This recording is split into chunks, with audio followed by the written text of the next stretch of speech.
Y ahí nos vamos adentrando en toda esta estructura de la convención, que justamente ahí arriba ven la conferencia de las partes, después ven un buró, y después vienen los órganos subsidiarios, y después están lo que son los órganos específicos de lo que es el Protocolo de Kioto, los órganos de la Convención, el Acuerdo de París y el Secretariado. La conferencia de las partes, que está aquí, o sea, es el que venía arriba de todo, es como si, imagínense el plenario de Naciones Unidas, es el órgano supremo, digamos, de decisión. Es el plenario de todos los países, básicamente. O sea, entonces, esa conferencia de las partes es la que justamente define las decisiones. Por eso, siempre una conferencia comienza con un plenario y cierra con un plenario. El buró es es una representación de 11 miembros de diferentes países que tiene solamente una duración, si mal no recuerdo, es de 1 año o 2, 1 año creo que es, cualquier cosa me corrigen, que es justamente el que mantiene el que mantiene las cuestiones más burocráticas, digamos. O sea, el buró tiene diferentes representantes de los órganos de la convención y maneja cuestiones de procedimiento. Por ejemplo, era el órgano que se reunía durante el año 2020 para definir si se hacía o no se hacía la COP. Los órganos subsidiarios se desprenden específicamente de la convención. Todo esto lo estamos hablando en el marco de la convención del año 92. ¿Sí? O sea, estos órganos subsidiarios se crean para atender justamente los diferentes aspectos de la acción climática. El SAPSTA, o sea, como se le dice en inglés, este órgano subsidiario de asesoramiento científico y tecnológico, es el que trabaja en las cuestiones de información y asesoramiento de aspectos científicos y tecnológicos. Para darles un ejemplo, hace muchos años se habló de que agricultura tenía que entrar a lo que es la conversación entre países, y bueno, la vía de entrada para eso fue un programa de trabajo que justamente convocaba en el marco de ese SAPSTA a diferentes técnicos y expertos a discutir y presentar sobre las viabilidades y las implicancias de la agricultura frente al cambio climático. El SBI, o sea, el órgano subsidiario de ejecución, es el que evalúa y hace el examen de cumplimiento efectivo de la convención. Es el órgano más operativo, más político, de alguna forma. Y después hay grupos que se crean a necesidad. O sea, hay grupos que se van creando de manera... hay grupos que se van creando o sea, de manera temporaria. O sea, estos grupos justamente lo que hacen es como un grupo temporario. O sea, es el grupo que se creó, por ejemplo, para crear el Acuerdo de París. El Acuerdo de París se creaba en un grupo de trabajo, y ese grupo de trabajo no tenía un espacio formal en el marco de la Convención de Cambio Climático. Entonces, ese grupo después se disolvió en París para pasarle ese último borrador al plenario para que sea el plenario el que efectivamente adopte esa convención de cambio, ese Acuerdo de París, que es el que conocemos hoy. Y el secretariado es el espacio, el cuerpo de Naciones Unidas que asiste a los países en la estructuración de la convención. Es el espacio en donde ustedes los van a ver. De hecho, a las personas del secretariado de Naciones Unidas o todos los que trabajen en Naciones Unidas van a ver que su identificación en una COP es de color azul. En general es de color azul, o eventualmente de color rojo si son parte del jerárquica de Naciones Unidas en Bonn, que es donde está la sede de Naciones Unidas para Cambio Climático. Pero quiero que tengan una imagen, esta imagen, que está muy desactualizada ya, porque tiene un par de años, en donde Aquí están los 196 países de la Convención de Cambio Climático. Y cada uno de los grupos a los que pertenece cada uno de esos países. O sea, es un poco una imagen que me gusta mostrar para mostrar esa complejidad que tiene la negociación. Cada país pertenece a un grupo de negociación diferente y eso está ligado a los intereses y a las dependencias o interdependencias que tienen unos países con otros. Entonces, cuando un país habla, no habla solamente en nombre de su país, o sea, habla en nombre de su país, pero en muchos casos está asociado a otros grupos. Y eso hace que hace que los países puedan tener diferentes posiciones y diferente fuerza a la hora de plantear sus posiciones, porque no es solamente quizás la posición de un país solo, sino que ya viene acompañado de un número más de países. Y acá surge una cuestión que figura ahí, que verán ahí en el lado izquierdo, que es el anexo 1. La Convención de Cambio Climático separa a los países entre países anexo 1 y países no anexo 1. Países anexo 1 son los países que llamamos en general los países desarrollados. Entonces, los países desarrollados son países, son los que están en este anexo 1, que son los que tienen las obligaciones, son los que, a los que hace referencia la Convención cuando dice que los países desarrollados tienen que tomar el liderazgo y poder y hacer las acciones primero y apoyar y fortalecer la participación de los países en desarrollo. Aquí, en este slide, justamente lo que les quiero compartir es ese espacio en el que entran todos aquellos, entramos, todos aquellos que no formamos parte de gobiernos nacionales. Entonces, ahí, ahí primero figura ENGO, o sea, las Environmental Non-Governmental Organizations, y así no las voy a repetir decir cada una, pero bueno, RINGO es las de investigación, la parte académica, son instituciones académicas. BINGO es Business and Industry, o sea, la industria. TUNGO es Trade Unions, o sea, los sindicatos. YANGO es la juventud. Indigenous People, o sea, los pueblos indígenas. Géneros, los campesinos y las ciudades que tienen su constituency también como observadores. Entonces, ahí este es el espacio formal de acreditación. Y es más, a ver si lo tengo por acá, creo que sí.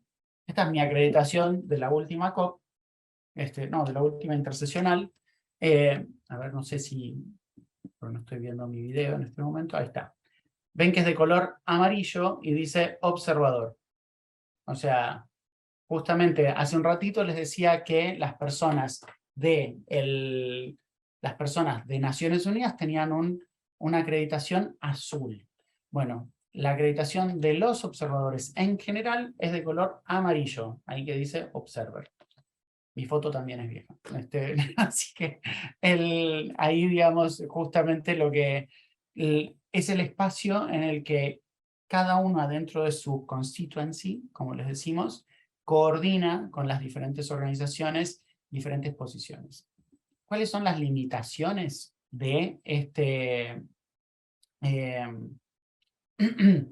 ¿Cuáles son las limitaciones de estos espacios? Bueno, básicamente que un observador puede entrar en casi todos los lugares que sean abiertos para partes y observadores. Cuando ustedes vean algún tipo de reunión en el programa, además, van a ver en general, si es del programa oficial de negociaciones, del programa oficial de las pantallas que suelen estar en las COPs, que dice parties only, parties and observers, press, o sea, cada reunión normalmente se aclara quiénes pueden acceder. Normalmente a veces incluso dicen open to every party and observer, pero las plenarias en general son abiertas, todo siempre supeditado a capacidad, porque como les digo, hay tanta gente adentro de un lugar que no siempre la capacidad se habilita para poder estar en un solo lugar. Un plenario que sea muy grande, un plenario de cierre, normalmente habilitan una segunda sala en la que se proyecta justamente lo que está ocurriendo, y ahí normalmente van la mayoría de los observadores, porque los observadores tenemos un solo asiento en un plenario y tenemos que coordinar un mensaje de 2 minutos en un plenario. O sea, eso es como la participación formal y oficial que puede tener un observador en el marco de esa negociación. Después hay instancias que se pueden dar en las que uno puede ir a una sala donde se está negociando algún tema particular, y si los países no pusieron objeciones a que estén los observadores presentes, los observadores pueden estar. O sea, eso después eventualmente ocurre que alguna negociación los países prefieren no tener observadores en la sala, algo que a nosotros realmente no nos gusta para nada, pero bueno, o sea, pero hay veces que los países prefieren no tener observadores en la sala, se pide que se retiren los observadores y básicamente la reunión queda cerrada para negociar entre gobiernos. Entonces, eso simplemente para que tengan algunas ideas, digamos, de limitaciones y accesos. Los que están incluso más restringidos son las personas que hacen prensa. Las que hacen prensa tienen tienen como en otro tono de amarillo, más naranja, digamos, que las personas que hacen prensa no pueden acceder a ningún espacio de negociación. Creo que sí algún plenario, en algún caso, pero sí tienen, digamos, las salas de prensa, tienen todo un área que está dedicada a las personas de prensa, con acceso a computadoras y demás, que es como exclusivo, y después lo que son las salas de conferencias de prensa. Normalmente los países, los observadores y los activistas podemos hacer uso de las salas de prensa, se reservan obviamente a través del sistema de Naciones Unidas, y se pide una conferencia de prensa y los periodistas que quieran pueden acceder ahí. Y después los asientos para observadores, ya digamos, más que asientos como acreditaciones, es también un proceso complejo. El proceso formal para tener una acreditación de observador es a través de una organización que está registrada en Naciones Unidas. Si ustedes buscan la lista de organizaciones observadoras, pueden ver la lista completa de todas las organizaciones observadoras de la Convención de Cambio Climático, y ahí van a poder ver todo lo que es, todo lo que es la lista completa. Y cada una de esas organizaciones puede pedir una acreditación, pero la tiene que pedir en el periodo de pedido de acreditaciones. Por eso también es interesante ver el rol que juegan cada uno de esos países cuando tienen ese rol de presidente o cuando son simplemente negociadores.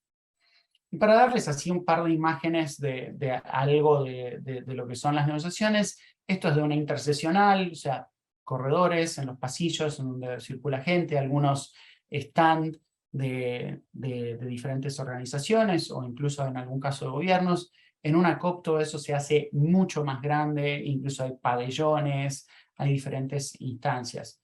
Después hay lo que se llama, esto es este grupo de contacto, o sea, es este grupo de trabajo, este grupo que se reúne para negociar y que justamente es esa conversación técnica que va ocurriendo, ¿no? De estos grupos, a veces son de donde nos echan a los observadores. O sea, justamente estos, o sea, para que lo tengan identificado, cuando vean un contact group o cuando vean un informal, o sea, esas reuniones, chequeen si pueden entrar o no, si es que tienen, nuevamente, el de observador. O sea, si tienen el de color rosa, que es de gobierno, seguramente van a poder entrar, y si es de Naciones Unidas, seguramente también. Esto es una imagen típica del cierre de la negociación. Ese plenario final en el que les mencionaba, que es el que se traduce y demás, realmente, o sea, en estos espacios, o sea, el plenario ya se convierte en cualquier otra cosa menos en una negociación. O sea, realmente es como es un momento en el que se pone en donde ya la gente está muy cansada después de 2 semanas de negociación y que busca tener, se busca cerrar el acuerdo, se busca cerrar todo lo que es la conversación y todo lo que es este acuerdo de ese año, ¿no? Entonces, y por eso normalmente siempre hay alguien que está, algún país que está bloqueando algún tema o algo que falta cerrar. Y por eso se hace como una especie de cuarto intermedio en el que, bueno, todos se salen de sus asientos de ese plenario y van y se reúnen informalmente ahí. En ese caso, en esa foto, se pueden ver cómo está el negociador de Estados Unidos en el centro, con el de Arabia Saudita al lado, el de Ecuador atrás y el de Suiza también por ahí. Hay un grupo de negociadores que están justamente tratando de ver cómo se termina de arreglar ese último texto para que pueda ser aprobado. Volviendo a la participación de la sociedad civil, o sea, yo les hablaba de estos espacios formales, o sea, las intervenciones que, como les mencionaba ahí, o sea, nos dan un asiento, ese asiento obviamente se coordina entre todo lo que es el constituency y se hace una intervención de 1 minuto o 2, que es todo lo que uno obtiene para hablar en un plenario al final del plenario en general. Después, obviamente, lobbying, o sea, hablar en los pasillos o tener posiciones que uno pueda conversar con delegados de países y presentarle ideas.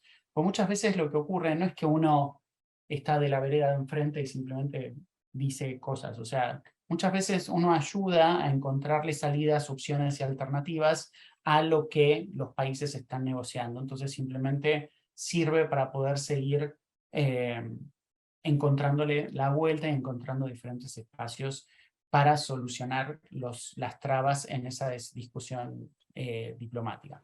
Las conferencias de prensa que les hablaba y las demostraciones. Entonces, los activistas pueden justamente participar. Hay algún tipo de acciones que se puede hacer, o sea, dentro del espacio de Naciones Unidas tiene que ser muy controlado por cuestiones de seguridad. No nos olvidemos que esto es un espacio de Naciones Unidas en donde muchas veces circulan jefes de Estado, personalidades, o sea, diferentes personas, y el nivel de seguridad es muy alto. Entonces, cualquier tipo de intervención que se quiere hacer siempre tiene que estar consensuada y se tiene que pedir un permiso para poder hacerlo. Entonces, en el caso de lo que es, o sea, esto es lo que ocurre adentro de la negociación, ¿sí? Adentro del espacio de la negociación. Afuera, después también se organizan marchas y pueden ser multitudinarias y pueden participar todas las personas que lo deseen. O sea, también siempre va a haber requerimientos de seguridad y diferentes cosas para tener en cuenta, pero son más libres, digamos.